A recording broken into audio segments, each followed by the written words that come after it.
Vocês vieram ver a Adriene, né? Fazer uma palestra hoje para vocês. E como eu sou a reserva, isso já está pegando de uma tal maneira que agora eu já até deixo pronta a palestra que o palestrante iria fazer. Ela também não pôde comparecer hoje, né? E o tema é o casamento na visão espírita. Pelo visto aqui, do jeito que está dando ibope, todo mundo está interessado em saber sobre casamento, né, gente? Essa instituição que as pessoas dizem falida, mas que particularmente eu não acredito não. Acredito que o casamento ainda é a raiz e sempre será a raiz da sociedade. Então vamos conversar um pouco sobre esse tema complexo chamado casamento.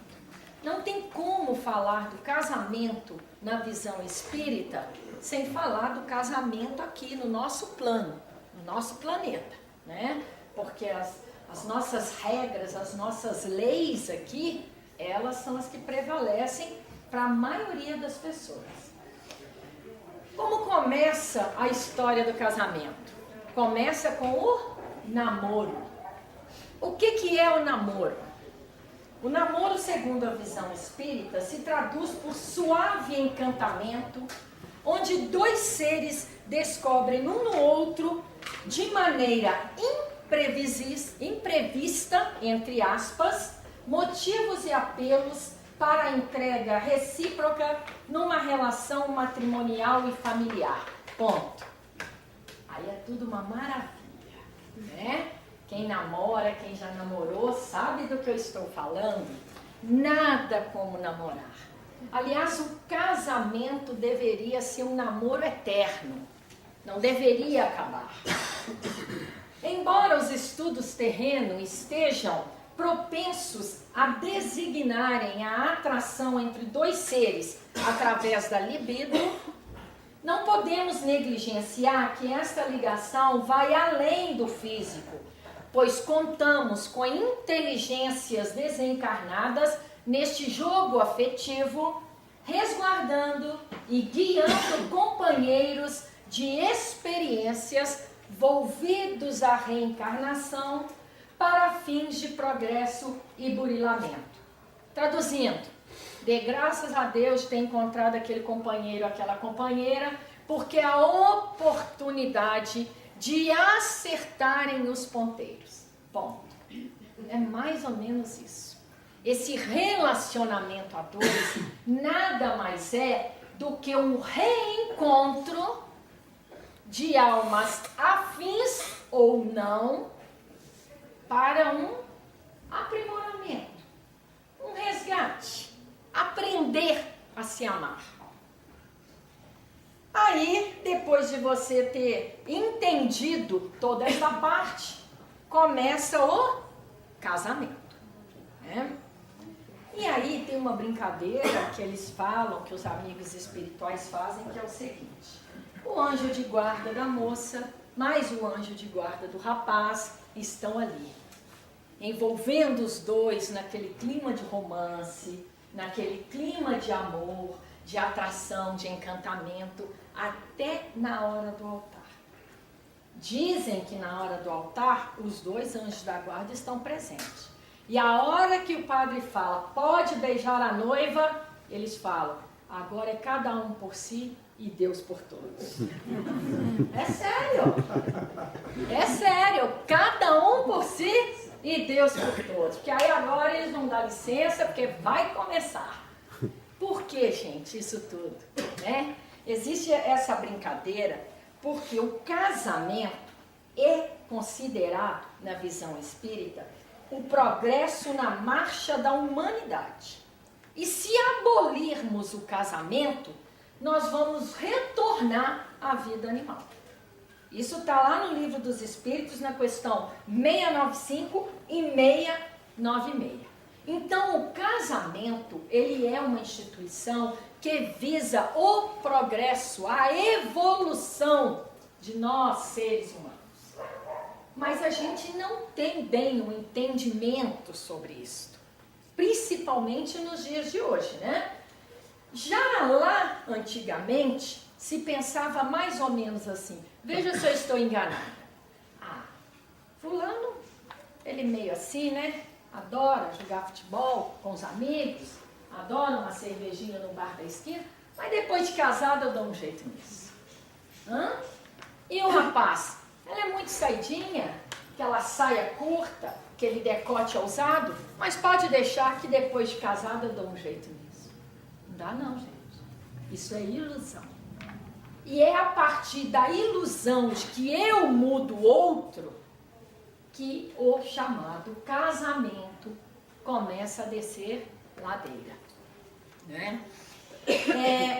União de dois seres seria o casamento, na visão espírita. É a união de dois seres que confiam um ao outro no campo da assistência mútua, na criação e desenvolvimento de valores para a vida, implicando em direitos e deveres um com o outro.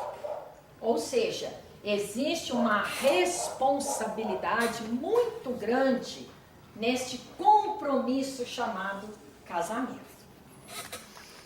Para além da união física e moral, o ser liga-se um ao outro com um compromisso afetivo, sendo estabelecido entre ambos um circuito de forças pelo qual se alimentam psiquicamente de energias espirituais em regime de reciprocidade. O ato sexual entre esse casal que se ama, que se respeita, é uma troca de fluido que recupera um ao outro quando existe esse clima de respeito, de união, de reciprocidade. Os amigos espirituais nos dizem que a gente se recupera fisicamente, até de alguns males, nessa troca mútua de energia. Tamanho é a distribuição de fluido entre os dois quando existe amor e respeito. Nós não estamos falando de qualquer relação sexual, certo? Quase sempre recebemos como cônjuge a quem muito prejudicamos no passado ou a quem levamos ao desequilíbrio. Então, por aí, já dá para a gente prestar atenção como é que são formadas as ditas união, casamentos aqui no nosso plano. Se recebemos por companheiro, por companheira, aqueles com os quais já convivemos e desequilibramos e prejudicamos, então esta união é um resgate, né? Vamos dizer assim, é um acerto de contas. Mas deveria ser um resgate, um acerto de conta no sentido da oportunidade. A oportunidade de se entender, de se encontrar, de aprender a ser amigo, companheiro, a se amar. Na maioria dos casos, estão enquadrados nesse sentido, no resgate.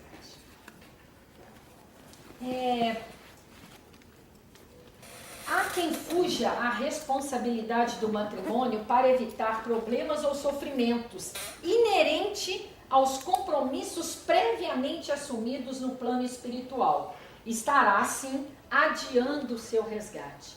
Que compromisso é esse? Gente, a não ser reencarnação compulsória, na maioria das reencarnações, nós somos chamados a entender o planejamento do Ministério da Reencarnação para a nossa nova existência, porque vida é uma só, a nova existência neste plano, na matéria. E nos é dado, através dos mentores, todas as condições possíveis e imagináveis para que a gente não vá falir, para que a gente concretize, para que a gente acerte. Então, tudo nos é favorável quando reencarnamos, por mais que não pareça. E esse compromisso a gente assume. Olha, fulano de tal, vocês vão se encontrar, né? Vocês vão trazer como filho fulano, fulano e fulano. E existe ali um consenso de aceitar esse compromisso. Só que muitas vezes, quando aqui chegamos, podemos até entrar no compromisso, mas na primeira dificuldade, no primeiro obstáculo, a gente já quer desistir. A gente já pensa em deixar tudo para trás. Não sei se vocês já repararam nos dias de hoje, eu nos últimos 20 anos devo ter ido no mínimo uns 12 casamentos. 3 devem estar ainda em vigor, os outros não. Os jovens hoje, eles já casam com o pensamento, não deu certo, separa, né? O pensamento hoje para uma união é essa, não deu certo, separa. Mas as pessoas se esquecem que toda a nossa escolha, tudo aquilo que a gente assume como compromisso, tem consequências. E muitos dessas separações, a gente se esquece de que tem filhos no meio. A gente se esquece da maneira como essa separação é feita. E principalmente do compromisso que assumimos e que não estamos levando adiante. E assim como tudo nesta vida, esse compromisso não vai parar de existir, não. Ele só está sendo protelado. E muitas vezes, numa outra oportunidade, ela não vai ser tão favorável como está sendo esta em que você está nela agora, certo? E aí, o que significa, nesses termos, uma união feliz? O que a gente definiria no nosso plano como uma união feliz? A palavra felicidade, nós todos já sabemos que ela é relativa. Felicidade neste plano é relativa. Lá nos planos superiores, aí sim, a gente vai descobrir o que é realmente felicidade. Quando alguém brinca e fala que felicidade é um estado de espírito, não é brincadeira. Felicidade é um estado de espírito, único, individual, inerente ao externo. Felicidade é algo que você sente independente do que está à sua volta.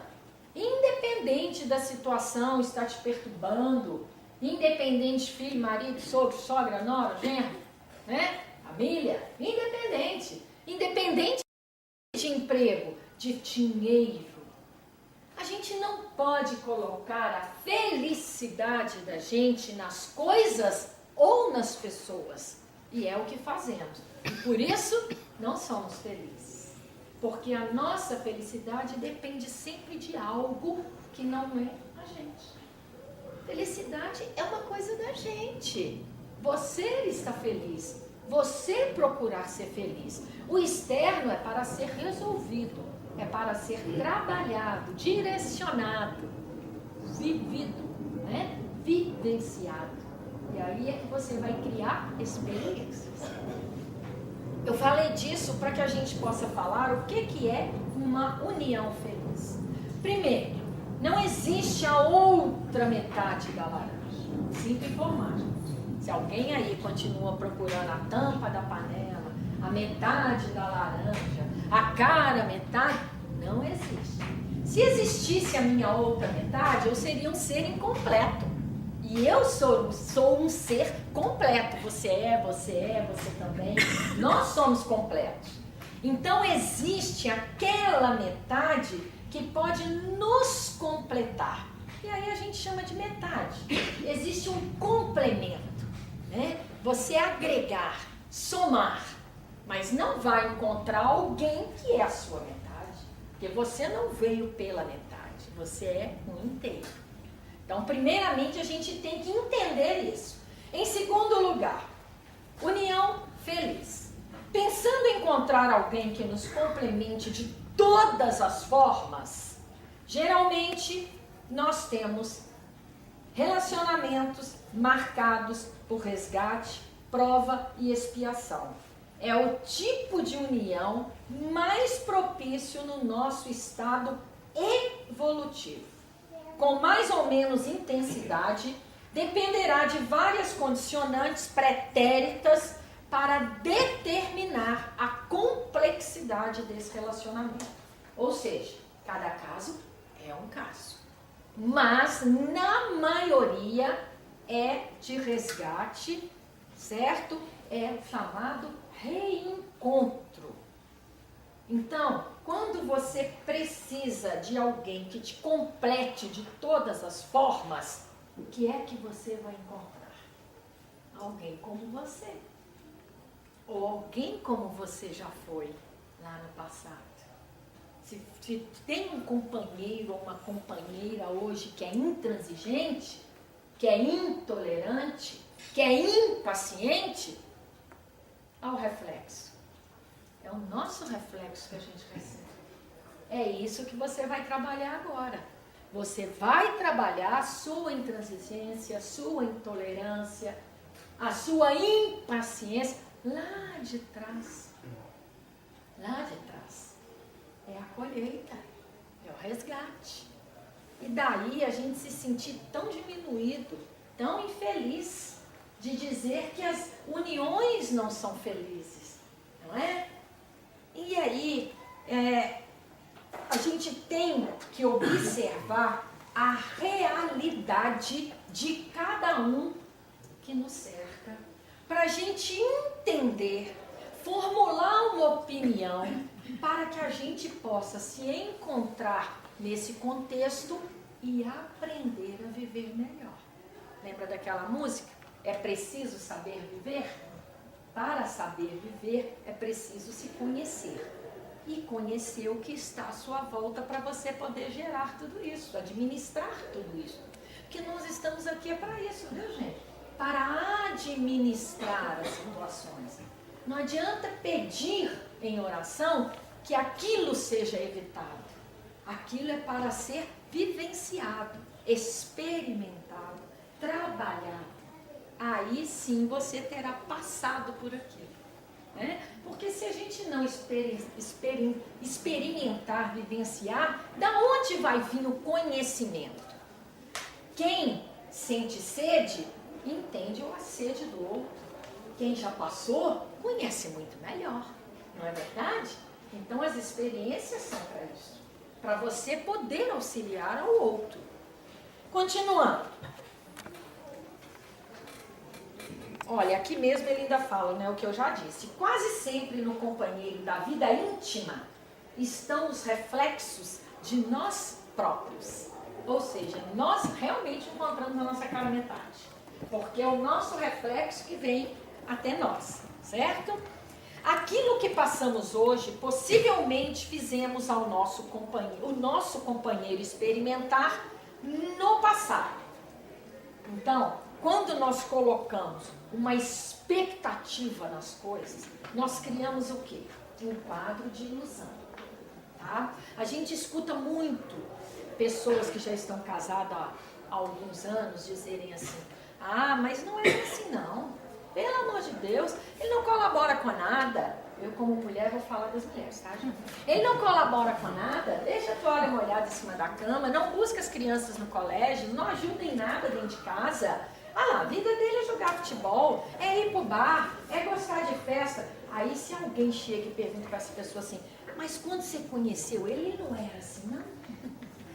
É capaz dela dizer que não. Porque a gente cobre, né? Eu não sei de onde vem isso. Uma necessidade enorme de se unir que a gente finge que não está vendo.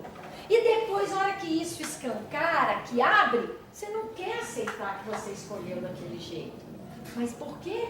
Porque lá no início eu falei assim, depois de casar a gente muda isso, né? Mas não muda. Ninguém muda o outro. Eu só mudo a mim próprio. Não tem como você mudar o outro. E a diversidade está nisso. Esse compromisso que nós temos, chamado casamento, convivência, independente do termo casamento, é para isso. Existem dois seres diferentes que de sorte podem ter afinidade e sintonia e que estão ali para quê? Para se auxiliar, para evoluir, para trazer para o convívio deles outros espíritos a quem eles tanto amam ou a tanto prejudicar. Nos dois casos, vai terminar sempre do mesmo jeito. A palavra é amor. Tem que terminar em amor. É esta a solução. E é por isso essa oportunidade. Responsabilidades mútuas. Quais são as responsabilidades desse compromisso? Primeiro, casal que, por equívoco, provocaram uma situação de aborto. A responsabilidade é comum quando do conhecimento dos dois. É comum a responsabilidade. Se ali tiver um espírito amigo disposto a perdoar, sorte de quem praticou o ato. Se não, você acaba de ganhar um inimigo ferrenho, porque você mais uma vez prejudicou alguém. Então a situação, muitas vezes a gente lê livros, vê televisão, vê novela, a gente não entende como os laços de ódio são formados. É assim que começa a se formar esses laços aí que se perpetuam de ódio, de vingança, né? de mágoas, de rancores. No caso de casais sem filhos e que querem ter filho, a causa pode estar fundada na infertilidade de um ou de ambos, né? Resultando numa instabilidade emocional familiar muito grande. No caso de um dos dois optar por filho e o outro não querer, também vai gerar uma instabilidade nesse casamento. Aqui nós estamos expondo as situações que podem desestabilizar um casamento. Tanto na primeira como no segundo caso, a situação é delicada e pode-se encontrar uma resposta para isso lá no passado. Do porquê desta infertilidade ou do porquê de não querer ter filhos. Aí a gente volta a dizer, não podemos radicalizar, cada caso é um caso. Qual que é a terapêutica? No primeiro caso, a adoção. Adoção. Muitas vezes a adoção é daquele espírito do compromisso. Por isso é que a adoção muitas vezes é chamada de filho do coração. Costuma ser muito mais próximo da gente do que o filho de sangue, não é? E na maioria dos casos, o que acontece quando o casal adota? Engravida. Na minha família tem 2 casos.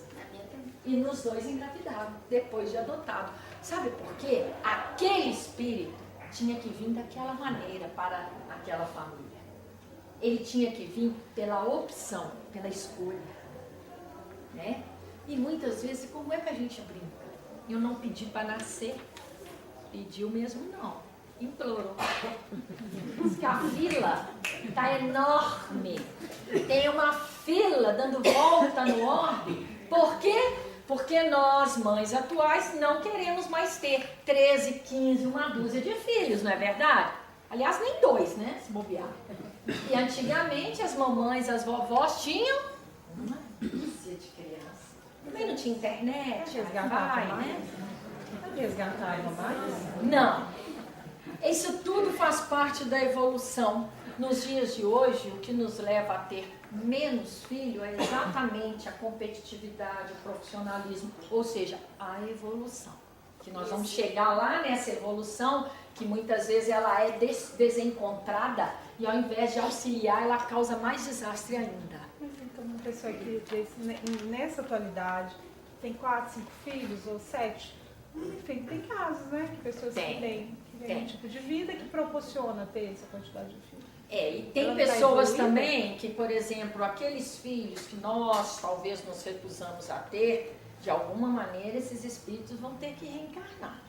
E aí basta olhar a juventude, crianças de 13, 14 anos invigilantes, né, engravidando. Então, é o tipo da coisa. Aquele espírito, se ele tiver de conviver com a gente, ele vai nascer lá no outro país e de um jeito ou de outro ele vai vir para o nosso convívio. Isso também, mas aí seria um outro caso, um outro assunto, uma outra palestra. Vamos voltar ao casamento, tá? Aqui no caso, então, a adoção, né, que seria o ideal no primeiro caso. No segundo caso, aí seria respeito, né, as pessoas conversarem e entrar num acordo do porquê de ter ou não ter filhos. Lembrando sempre, gente, que na maioria das vezes, aquele casal que quer ter para sempre aquela individualidade, preservar, né, ter aquela privacidade, entra muito um lado nosso bem egoísta nisso aí, né? Porque não é fácil ser pai e mãe. Não é fácil para um casal manter o chamado romantismo com 2, 3 filhos dentro de casa. Não é verdade? Mas depois, para quem consegue entender o sentido família, nada melhor do que 4, 5 na hora das refeições. Nada melhor do que festa do Dia das Mães, do Dia dos Pais. Nada melhor do que alguém virar e falar, ô vô, ô vó. Hã? Né, Cléber? Nada melhor. Então a gente tem que entender que existe em tudo a dualidade. Nada é só bom, assim como nada é só ruim. E a gente tem que caminhar nesse sentido, de vivenciar os dois lados da moeda. Não é? Continuando. Respeito, cooperação em casa, nos afazeres domésticos, são importantes detalhes para a manutenção equilibrada e harmoniosa de uma relação conjugal. Hoje em dia eu até acho que os homens colaboram muito mais, né? Porque antigamente a esposa tinha uma profissão chamada do lar, né? Não tinha carteira, nem INSS, nem aposentadoria. Era do lar. Você ia preencher uma ficha, né? Lembra que as pessoas saíam para preencher uma ficha? Qual a sua profissão? Do lar.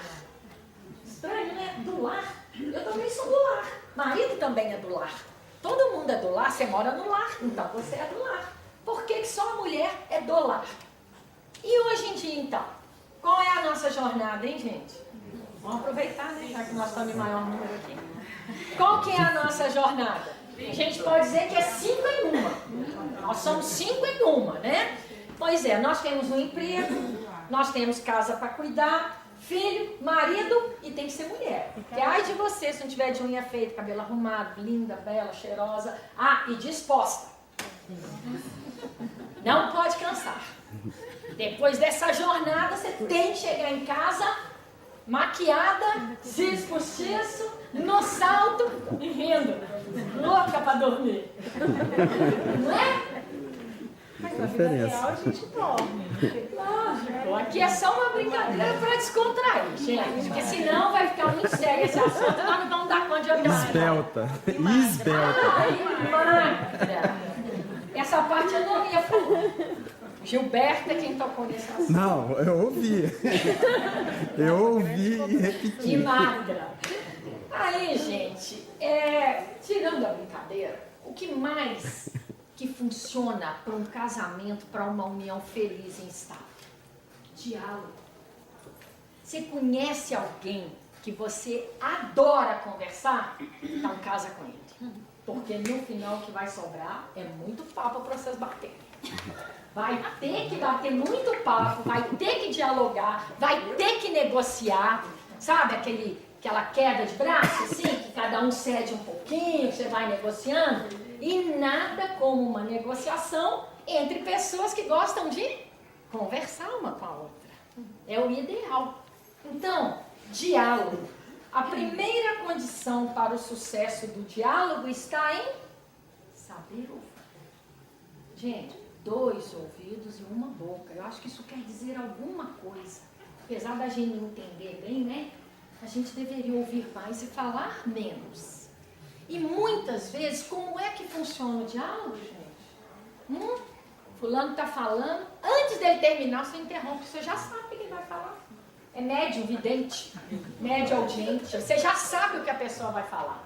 A pessoa nem molhou o bico, você já está respondendo e fala, mas eu não ia dizer isso. Aí você, não, então continua. Pode despistar, né? Você já interrompeu, não é verdade?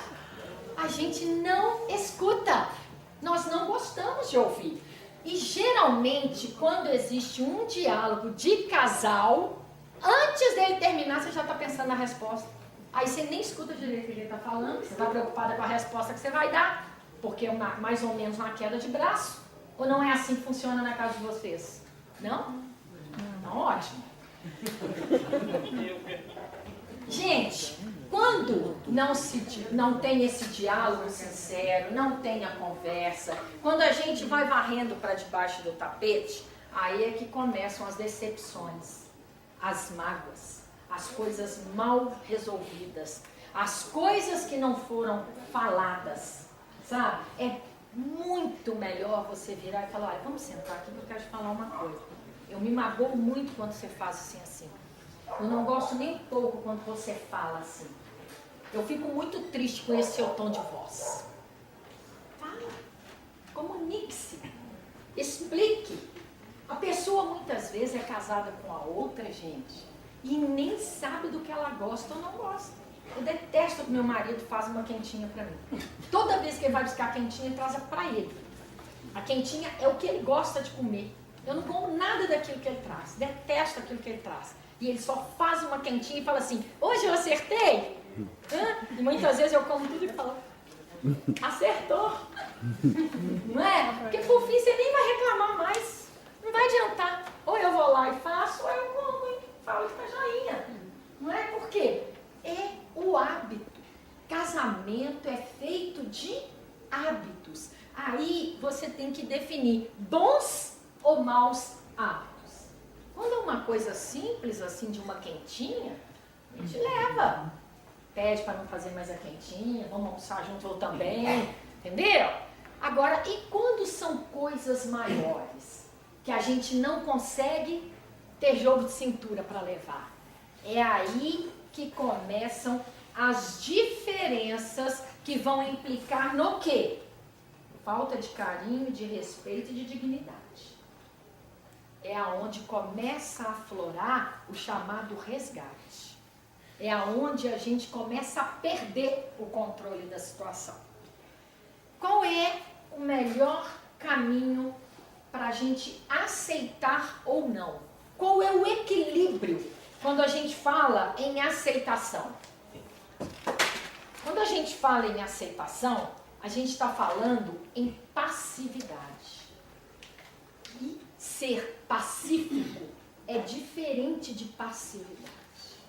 Uma coisa é você simplesmente fazer tudo o que o outro quer. E a outra coisa é você realmente ser uma pessoa pacífica. A pessoa, quando ela é pacífica, ela vai querer conversar, ela vai querer resolver, ela não vai ser submissa. Porque a submissão irracional, ela também não vai levar a lugar nenhum. Porque aí ela vai simplesmente maquiar o que está acontecendo no relacionamento. E lá na frente, a hora que sair essa maquiagem, pode ser muito pior de se resolver, de se consertar, de se entender. Então é preciso que nós tenhamos sim a aceitação de qual é o melhor caminho, sem que haja diminuição e desequilíbrio de um ou de outro. Aí ele vai falar de nós espíritas. Para o cidadão comum, deveria representar, ele está falando aqui no caso desse caminho, dessa aceitação, um código de ética, as atitudes baseadas na benevolência e na indulgência. Para nós espíritas, para além de um código de ética e moral, representa uma atitude cristã. Do que é que ele está falando aqui? Quando a gente fala mal de alguém, quando a gente critica alguém, eu já falei isso aqui, eu estou expondo quem? A mim. Eu falando mal do outro, eu estou me mostrando. Eu estou me expondo. E não aquela pessoa. Certo? Quando a gente está com uma pessoa, ela pode ter a religião dela, o time dela, os gostos individuais dela. É dela. Ninguém tem que fazer ninguém ser cruzeirense aqui. Ou pode ser atleticano, né, também. Ninguém tem que fazer ninguém ser espírita, ou ser protestante, ou ser evangélico. Cada um, a aceitação é nesse sentido. Aceitar a individualidade. Aceitar o que o outro é. Eu sou espírita. Fulano é evangélico? Ótimo. Né? Eu sou atleticano. Fulano é cruzeirense? Ótimo. Eu gosto de rosa, ele de azul, ótimo. Porque qual que é a diferença? Tem coisas que não tem que fazer a diferença. Simplesmente é diferente. Mas não é para fazer a diferença. Aí é que está essa nossa evolução. Como é que pode haver respeito se um torce para um time e o outro torce para o outro? O respeito a isto, quando o time do outro perde, saber até onde vai com as brincadeiras, até onde vai com a gozação, não é verdade? Religião, você pode não concordar, mas você tem que respeitar. É a opção que a pessoa fez.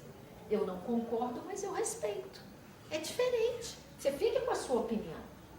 Fica para você. Desde que isso não vai implicar em consequências para aquela união. E aí, quando a gente fala do espírita, igual ele citou aqui, que a diferença vai além do lado ético e moral, e ele fala de indulgência, fala de benevolência, o que é que nós mais queremos? A gente deve fazer ao outro o que a gente quer que façam para a gente. Simples assim. Eu não quero para mim, eu não quero para o outro. Eu trabalho com assistência social em casas espíritas. E uma das primeiras coisas que eu aprendi quando eu fui trabalhar com distribuição de cesta básica é a seguinte: a pessoa te pergunta assim, mas que tipo de arroz que eu como? Que tipo de macarrão que eu posso trazer? A resposta é, o que você vai comer. Você não vai doar um arroz ou um macarrão que você não come. Por que você vai fazer isso? Ah, porque aquele arroz está vencido e tem uns carunjinhos lá, mas dá para usar? Você vai usar na sua casa? Não. Então por que você vai doar? Simples. Você não quer mais uma roupa. Se alguém não quer e quisesse te dar e ela faltasse o botão, o fecheclé tivesse rasgada, você não iria aceitar. Por que você vai doar uma roupa nesse estado? Se a pessoa já é carente, onde é que ela vai arrumar dinheiro para o botão, para o fecheclé, para a costureira? Raciocina. Não fazer ao outro o que eu não quero que me faça.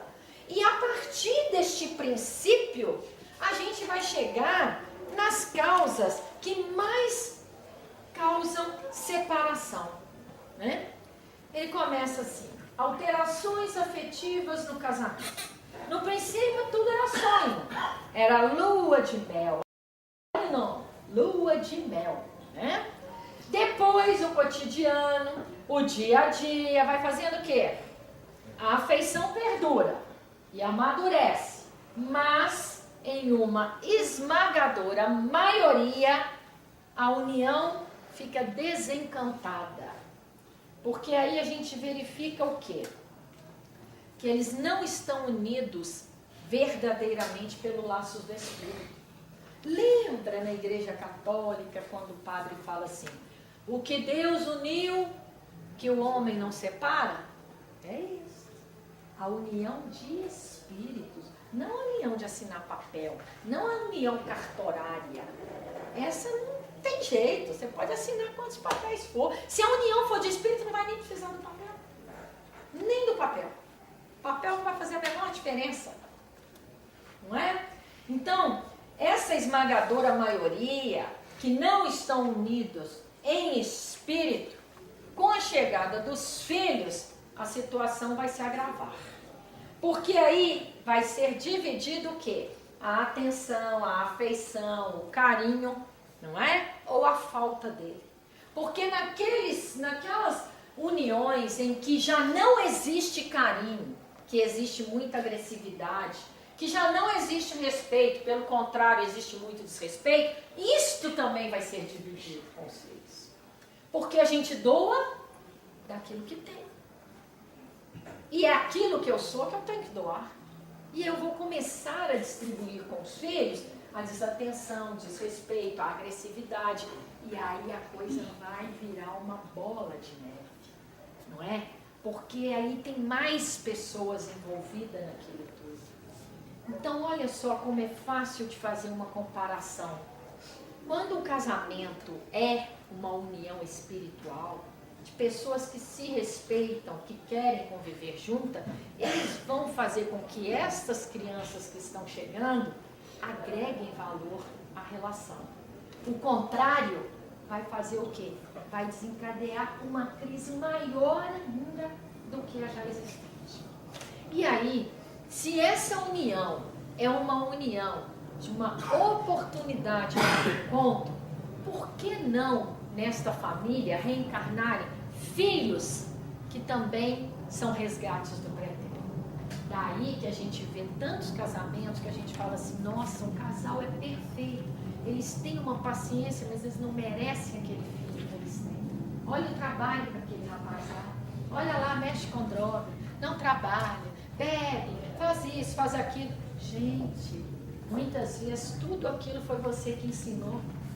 Agora veio para você pôr no caminho correto, para você fazer andar direito. É assim que funciona. Tá tudo certo. Deus não quer, Ele permite. Existe uma permissão para que as coisas ocorram assim. Por quê? Porque é preciso, é necessário, é para evoluir. Correto?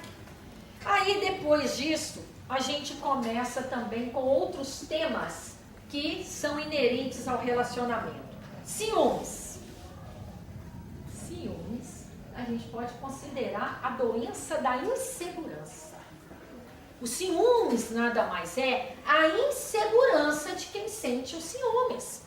A pessoa, ela não confia nela. Ela não confia nela, então ela passa a não confiar em ninguém. Ela não está segura com ela, aí ela tem medo de qualquer coisa que possa acontecer.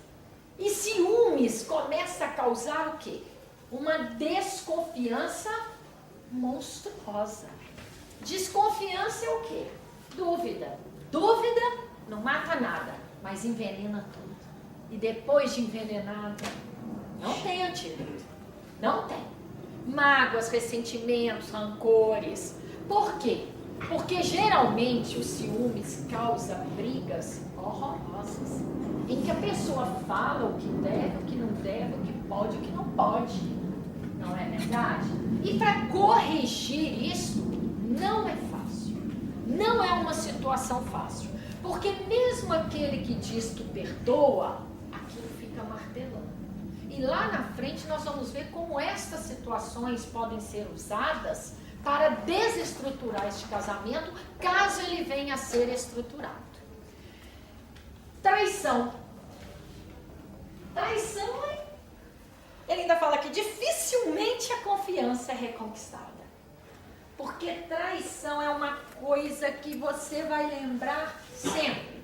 E aí, eu li num livro espírita o que significa traição. Ninguém trai ninguém. A gente só trai a gente mesmo. A traição é com você. Você não traiu ninguém, você traiu você. Porque você está traindo os seus valores, o seu princípio. Você está traindo aquilo que você imagina ser, mas no fundo não é. Então, traição é você fazer algo que você não se... Depois aquilo ali vai ficar te movendo dentro de você como uma culpa, como um ressentimento, algo difícil de você resolver. Talvez o fato de confessar uma traição alivie bastante. Tudo que a gente faz e a gente assume que fez, dá um alívio muito grande. A gente não pode esquecer disso. Tudo na vida tem sempre um alívio. Por maior que seja, outro dia eu estava passando uma reportagem daquela moça que jogou a criança na Lagoa da Pampulha. E eu achei interessante, porque foi a primeira entrevista que ela deu depois que saiu da cadeia. E ela disse assim, você não sabe o alívio que eu estou sentindo de estar aqui dando essa entrevista. Porque quanto mais você fala daquele equívoco, daquele desequilíbrio, daquele erro que você cometeu e que qualquer um de nós está sujeito a cometer, você está pondo para fora, você está descarregando um pouco do peso da culpa, né? Então, traição, nós não vamos nem falar muito sobre isso. Aí é que ele diz o seguinte: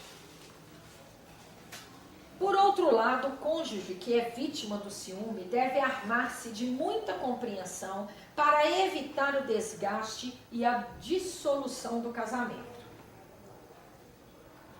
A gente só dá valor ao que realmente tem valor. Isso é uma coisa que nós temos que aprender. A gente não pode deixar e acatar que o outro fale da gente daquilo que a gente não é. Então, se vira para mim e fala algo que ele imagina que eu faço ou que eu sou e eu não sou, isso não é um problema meu.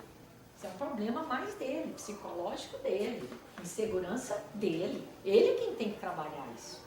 Então, a gente pode sim, através do diálogo, aí volta lá no diálogo, na hora certa, se preparar para ter aquela conversa correta. Senta aqui que nós vamos conversar agora. Se você acha isso tudo mesmo de mim, qual o motivo da gente estar junto? Não, mas eu estava de cabeça quente. Ótimo, então você não vai poder mais ficar de cabeça quente. É onde a gente começa a pôr o ponto final nas coisas. Com equilíbrio, com diálogo, com disciplina, sem agressividade. Não é?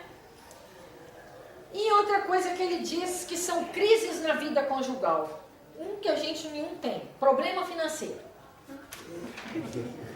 Vamos à melhor parte agora que o tempo está acabando. Problemas financeiros costumam exercer grande influência no relacionamento conjugal quando o marido deixa de colocar à disposição do lar o dinheiro necessário para as despesas. Quando há um controle rígido por parte do marido acerca do dinheiro. Ou da esposa, viu, gente? Que hoje em dia está mais com a esposa do que do marido, a gente toma conta de tudo. Por vezes, torna-se problemático a mulher ganhar mais do que o marido. Também, é um problema sério. Porque o homem, com o machismo dele, ainda acha que ele é o provedor. Sendo que hoje, as coisas acho que se tornaram uma só. Né? Você tira um pouquinho para você, para suas necessidades, ele também, o resto a gente junta e faz a festa ali. Vamos dividir. Fica muito mais fácil quando é tratado assim. E aqui fala sobre os gastos desnecessários, o porquê de um planejamento financeiro familiar, o porquê de se conversar, o porquê daquela terapia de eu preciso disso, eu realmente preciso disso, está na hora de fazer isso, quais são as nossas prioridades? Quem tem filho sabe quais são as prioridades, né? Então, o que pode esperar, o que não pode ser protelado, aí vai. E aqui ele diz, tanto na escassez como na abundância, o dinheiro representa um empréstimo que Deus confere aos homens para o uso ao bem geral. E aí aquela família que tem o dinheiro em excesso, também pode causar um descontrole até maior do que aquele que falta. Porque os excessos são muito bem-vindos para quem tem muito dinheiro. Não é verdade? As situações alimentam paixões desenfreadas, festas desenfreadas, gastos desenfreados. Tudo é desenfreado quando se tem muito. Você começa a desvirtuar valores. Uma coisa é preço, outra coisa é valor. Valor não é a mesma coisa de preço. As coisas têm preço, valor não tem preço. Então a gente não pode misturar valores com preço. Né? E aí, quem tem muito dinheiro, parabéns, que use com sabedoria. Né? Para aqueles que estão faltando, bem-vindo ao time. É regra geral, né? A gente vai, brasileiro é muito criativo, nós sabemos equilibrar muito bem essas coisas. E outra coisa, isso não faz parte do tema não. Crise, gente, em chinês quer dizer 2 caracteres, perigo e oportunidade. Então vamos pegar a oportunidade que a crise representa e fazer mudanças com criatividade. Né? O intuito é esse. Continuando, no final disso tudo, o que pode separar um casal são problemas obsessivos. Como é que começam esses problemas obsessivos, gente? Lembra a infidelidade conjugal? Lembra os ciúmes? Isso tudo lá na frente pode ser usado como forma de manipulação. De manipular para que passe a haver uma insatisfação, uma memória valorizada quanto a algo ocorrido para que haja uma separação. Qual que é a terapêutica nesse caso? Muito do evangelho no lar, por que não? Evangelização das crianças que você tem sob a sua guarda e proteção, não é? Trabalhe no bem, procure um hobby. Se não tem um hobby, eu estou convidando. Sábado tem campanha aqui na casa, nós entregamos cesta básica, nós trabalhamos fazendo bazar, a gente faz campanha do quilo nas ruas. É um hobby. Aliás, no nosso caso aqui a gente chama de festa. Vamos pra festa, vai ter festa sábado. Que já virou uma festa. A sopa que é feita então é uma coisa maravilhosa, é um remédio. Então isso tudo faz parte de nos equilibrar para que a gente possa manter uma união instável e feliz. Aí terminando diz assim, uma simples incompatibilidade de gênios hoje é o suficiente para se haver uma separação. Engraçado, era uma frase que se usava praticamente em teatro, em novela, né? Separou por quê? Incompatibilidade de gêneros. Hoje virou verdade. Acho que de tanto que a gente fala, a coisa materializa, né? Hoje é verdade. A maioria dos casamentos na Terra, por serem provacionais, requerem muita renúncia para serem levados até o fim. E aí nós vamos ter uma oportunidade de ouro de transformar o companheiro em amigo, os filhos em amigos, genros, noras, sogra também é parente, viu, gente? Genros, nora, sogra, em amigos. Por que não?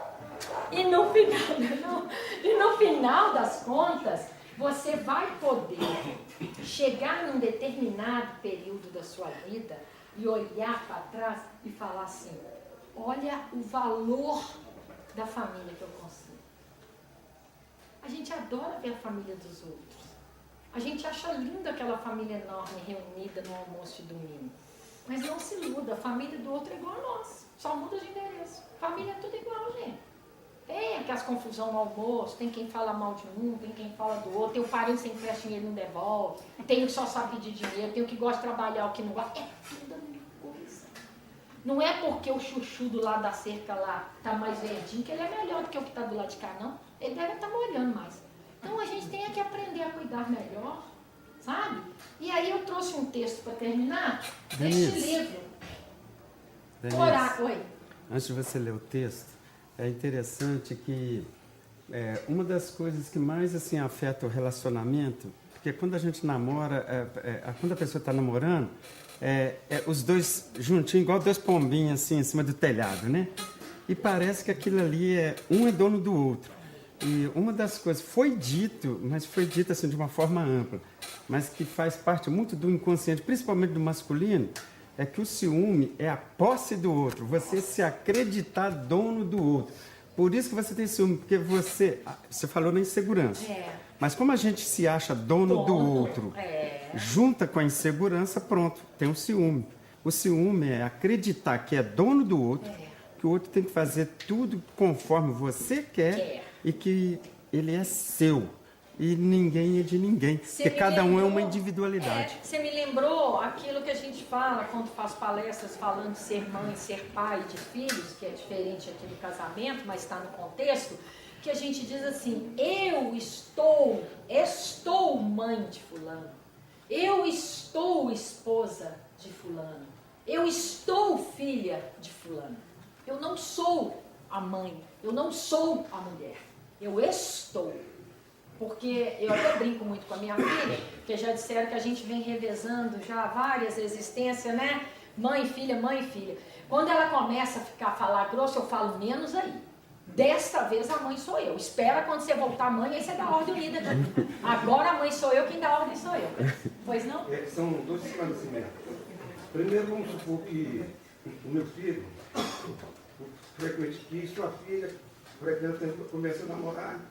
E aí, eles são espíritas, como é que vai ser essa união? A primeira pergunta. A segunda, você fez, tocou em vários temas. Tem um que eu não sei se é no Evangelho segundo o Espiritismo, ou é no livro dos Espíritos, que o Kardec comenta sobre a insolubilidade de seus irmãos e tal. Você poderia fazer um comentário que é importante. É importante falar isso. Olha, a sua primeira pergunta é que eu não entendi direito. Como é que vai ser o relacionamento? Eu fiz um exemplo aqui. Vamos supor, pessoas que fazem essa casa aqui. Sim. Legal? Todas são cristãs kardecistas. Legal? E resolve ter uma união. Vai ter um casamento, como é que fica? Olha, eu participei de casamentos feitos com o dirigente da casa espírita. Houve o casamento no cartório, mas houve uma cerimônia na casa espírita. espiritual na casa da pessoa. Catolicismo Tem várias pessoas que não querem, né, ir lá fazer o casamento da igreja. E é de cada um também. Porque isso aí seria somente, vamos dizer assim, a satisfação social. Né? Não tem nada a ver realmente com o encontro.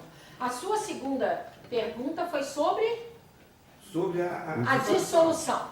A dissolução é o seguinte, gente. Jamais a espiritualidade vai querer, ou nós temos que consentir, em uma união desgastante, agressiva e desrespeitosa.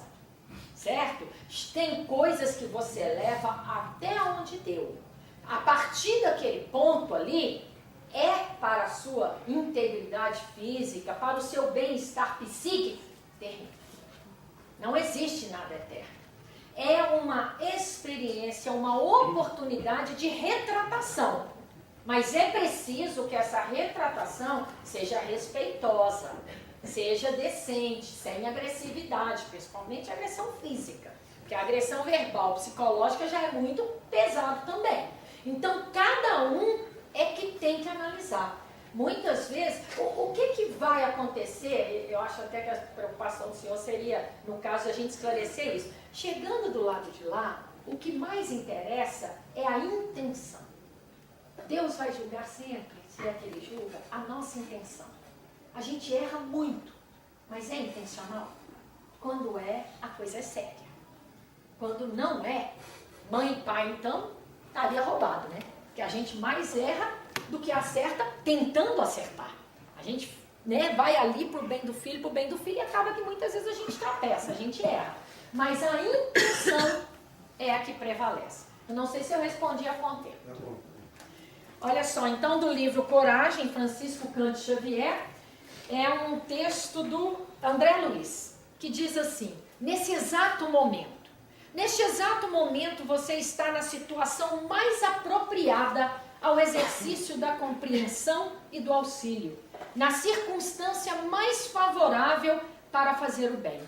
De coração ligado às criaturas certas, junto das quais precisa trabalhar e harmonizar-se, com a tarefa mais adequada às suas necessidades, nas responsabilidades justas de que deve desincumbir-se, no ponto mais importante para dar o testemunho de sua aplicação à fraternidade, de reconhecer que a nossa felicidade é medida pela felicidade que fizermos para os outros, de observar que, muitas vezes, vale mais perder para conquistar do que conquistar para perder, de ajustar-se à paciência e à esperança para consolidar o próprio êxito no instante oportuno, de não esmorecer com a dificuldade a fim de merecer o benefício, de sorrir e abençoar para receber simpatia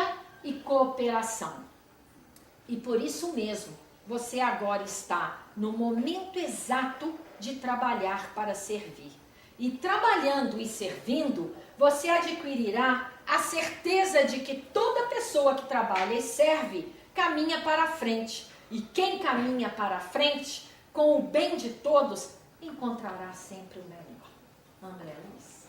Jesus nos abençoe, nos acompanhe. Obrigado pela paciência.